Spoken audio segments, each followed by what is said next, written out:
Davud payg'ambarning 30 ta o'g'li bo'libdi. Bir kuni peshin namoziga odamlar kechki boshlabdi. Davud payg'ambar orqasiga qarasa, o'ng tomonda 15 ta o'g'li, chap tomonida 15 ta o'g'li o'tiribdi ekan. Shunda sal maqtanchoqlikka bo'y oldirib, o'zimiz ham bir jamoa ekanmiz-ku, elni kutmasdan namozimizni boshlayveramiz. Xudo xohlasa 30 o'g'lim bor. Haq dinni butun elga o'zim yetkazaman degan o'y kelib, namozni boshlab ketibdi. Xudoga Davud payg'ambarning bu ishi yoqmadi. Davud payg'ambar namoz vaqtida assalomu alaykum va rahmatulloh deb o'ng tomonga salom berganda 15 ta o'g'li jon topshirdi. Chap tomonga salom berganda qolgan 15 ta o'g'li bandalikni bajo keltirdi. Xatosini uqqan Davud payg'ambar ko'z yoshlarini daryo qilib Yaratgandan kechirim so'radi. Rahmi cheksiz Alloh 30 ta o'g'lingni qaytarib beraymi yo 30 ni o'rnini bosadigan bitta o'g'il beraymi deb so'radi. Sening amring ikki bo'lmaydi. 30 o'g'limning jonlari jannatda bo'lsin.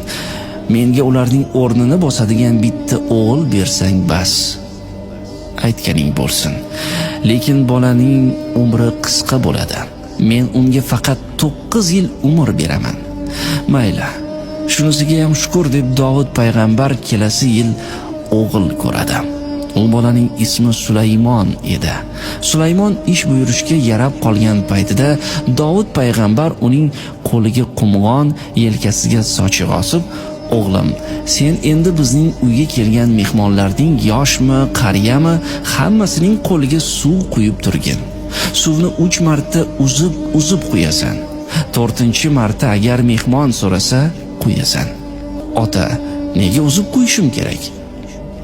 "Sababi o'likni yuvishganda suvni uzmay qo'yadi. Sen axir suvni tirik odamlarga qo'yasan-da, o'g'lim. Ikkisini farqi bor" deydi.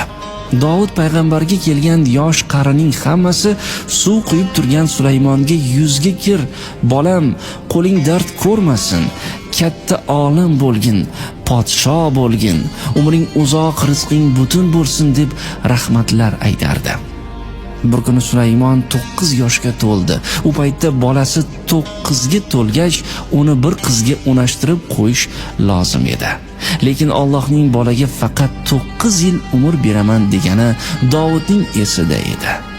Bir kuni Davud payg'ambar saharda Allohni zikr qilib o'tirib, Sulaymonning yoshi 9 dan oshdi.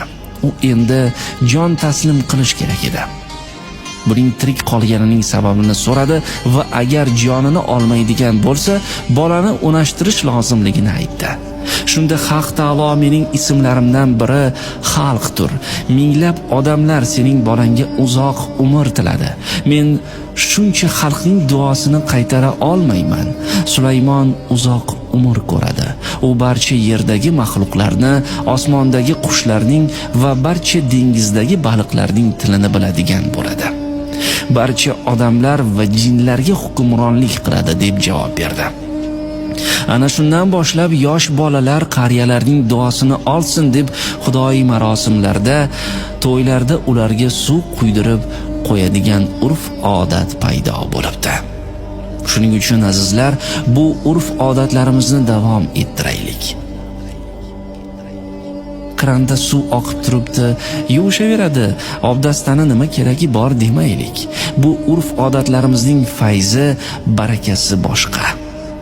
Albatta, bobolarning qo'liga suv quyib, duosini olib o'sadigan bo'lsa, bolalarimizning umri uzoq va rizqlari butun bo'lishiga ishonchimiz komil.